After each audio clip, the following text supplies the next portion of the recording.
Bismillahirrahmanirrahim. Assalamu alaikum 10th class. Hope all of you are doing fine. Today it's our lecture number 13, topic 11.1, and we were studying about homeostasis. Today we will study about homeostasis in plants. Our key points will be the definition of homeostasis in plants, removal of carbon dioxide and oxygen, removal of water, and in the end we will discuss about glutation and dew. Hopefully you have learned your previous lesson that was about osmoregulation, thermoregulation and excretion. Today the definition of homeostasis in plants, that plants respond to environmental changes and keep their internal conditions constant, that is homeostasis. Just like that of body temperature of human, जैसे कि मैंने आपको बताया था कि बाहर जैसा भी टेम्परेचर हो, ह्यूमन बॉडी जो है वो अपना टेम्परेचर मेंटेन रखती है, 37 डिग्री सेल्सियस पे रखती हैं।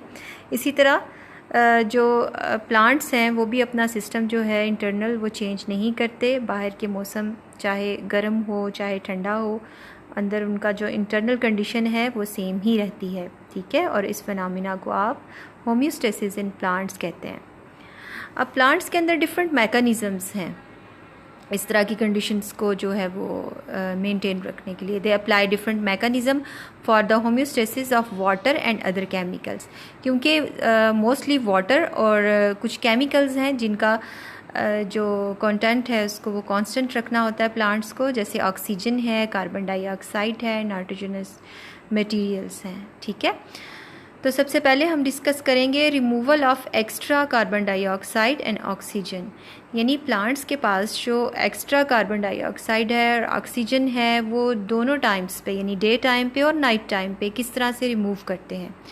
First of all, we will discuss about carbon dioxide at day. Carbon dioxide during cell respiration, it is produced and utilized in photosynthesis. जितनी भी कार्बन डाइऑक्साइड दिन के वक्त में बन रही होती है वो फोटोसिंथेसिस में यूज़ हो जाती है, ठीक है।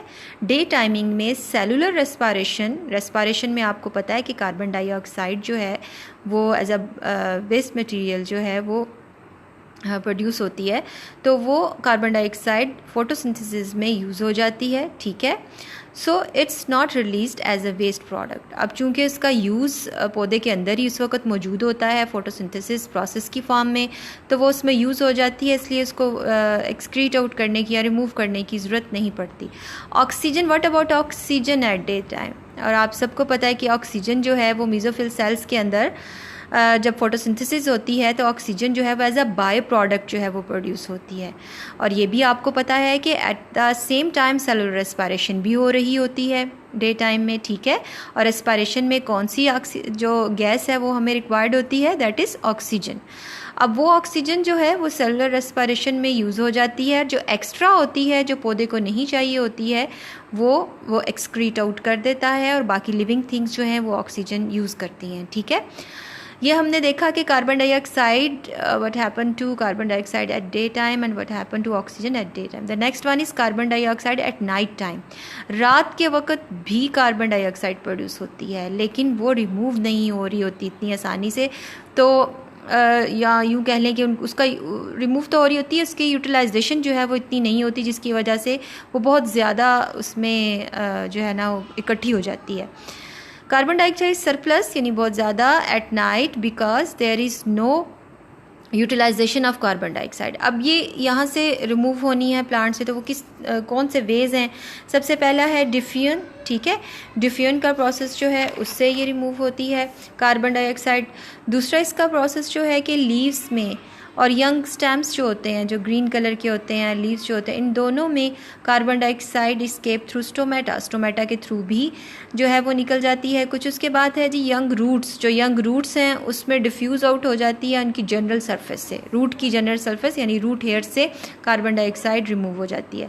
Next one is about oxygen at night. अब ऑक्सीजन रात के वक्त आपको पता है कि नहीं प्रोड्यूस हो रही होती, क्योंकि फोटोसिंथेसिस रात के वक्त नहीं हो रहा होता, इसलिए ना ही ऑक्सीजन रात के वक्त कोई रिलीज़ होती है ना ही एब्जॉर्ब होती है। Our next topic is 11.1.2, that is removal of extra water. अब बात है कि अगर प्लांट के अंदर एक्स्ट्रा वाटर मौजूद है तो उसने उसको कैसे रिमूव करना है। सबसे पहले तो हम ये देख लेते हैं कि वाटर किस फॉर्म में मौजूद है, या यूँ कह लें कि उसके सोर्सेज क्या हैं, वो कहाँ से आता है। सबसे पहला सोर्स है फ्रॉम सॉइल, रूट अब्जॉर्ब करती हैं, ठीक है, एक तो वो पानी आ रहा है प्लांट के अंदर। दूसरा है कि प्लांट बॉडी के अंदर सेलुलर रेस्पिरेशन के रिजल्ट में भी वाटर बनता है, ये भी आपको पता है। तीसरा ये है कि लार्ज अमाउंट ऑफ वाटर जो है वो प्लांट के अंदर, सेल के अंदर जो वैक्यूल होता है उसके अंदर भी आपने पढ़ा हुआ है कि वाटर फिल्ड होता है, वो वैक्यूल उसका साइज़ काफ़ी बड़ा होता है, जिसकी वजह से प्लांट सेल का न्यूक्लियस भी आपने देखा था कि एक साइड पे चला जाता है, ठीक है, उसके अंदर भी वाटर मौजूद होता है।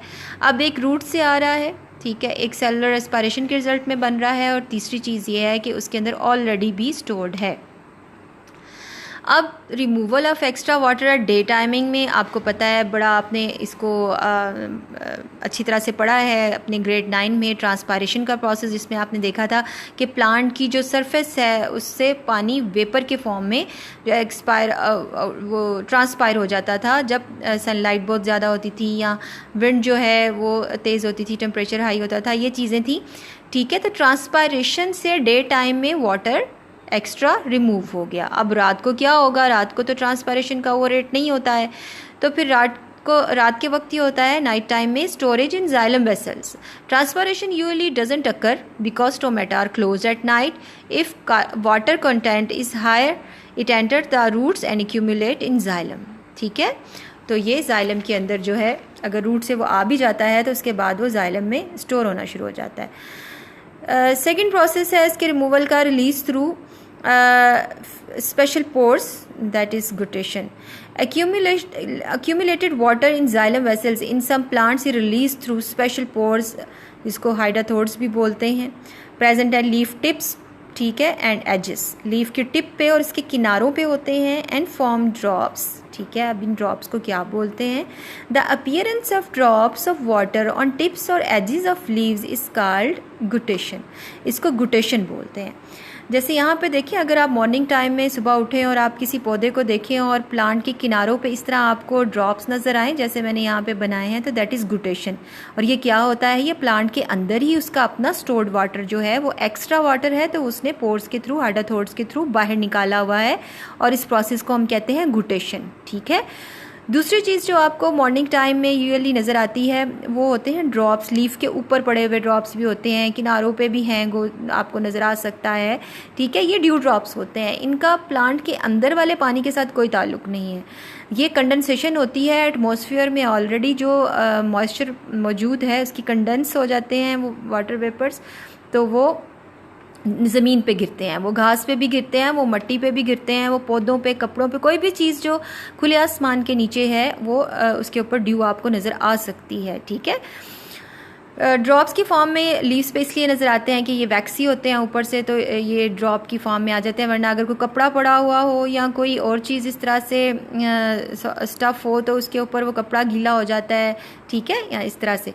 अब डिफरेंस भी आपको एग्ज़ाम में आ सकता है कि usually definition of guttation it's important with the reference of your exam, but you must know the difference between guttation। अब मुझे उम्मीद है आपको अभी तक पता चल गया होगा कि गुटेशन और ड्यू में क्या डिफरेंस है। कि गुटेशन जो है वो appearance of drops of water है जो कि एक्यूमुलेट हुआ है पौधे के अंदर, एज ए एक्स्ट्रा वाटर जो है वो रिमूव हुआ है, ठीक है। जबकि ड्यू ड्रॉप्स जो हैं वो क्या हैं, वो एटमॉस्फेयर में मौजूद जो पानी है उसकी कंडेंसेशन है, ठीक है।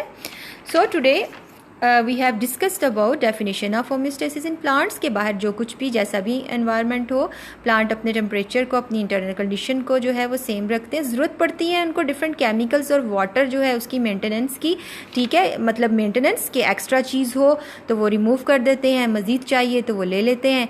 इसके बाद आपने देखा कि removal of extra carbon dioxide और ऑक्सीजन, के कार्बन डाइऑक्साइड और ऑक्सीजन डे टाइमिंग में जो है वो क्या यूटिलाइज़ हो रही है, किस तरह रिमूव हो रही है, और कार्बन डाइऑक्साइड और ऑक्सीजन जो है वो नाइट टाइम पे इसके साथ जो है वो क्या हो रहा है।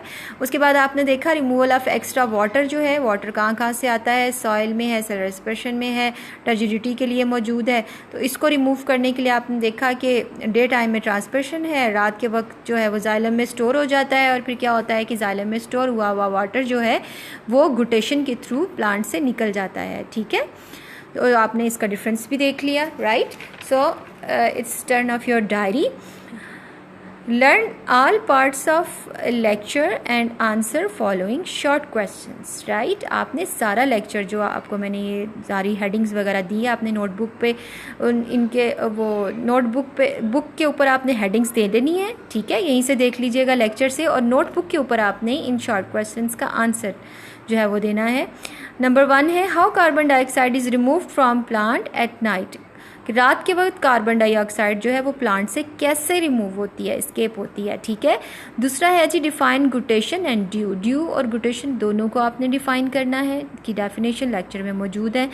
Where carbon dioxide is utilised in plant during day time, ये भी इसका आंसर भी इसमें ही है, बुक में भी आपको मिल जाएगा, ठीक है। इसके अलावा you have to make 2 MCQs related to your lecture, right.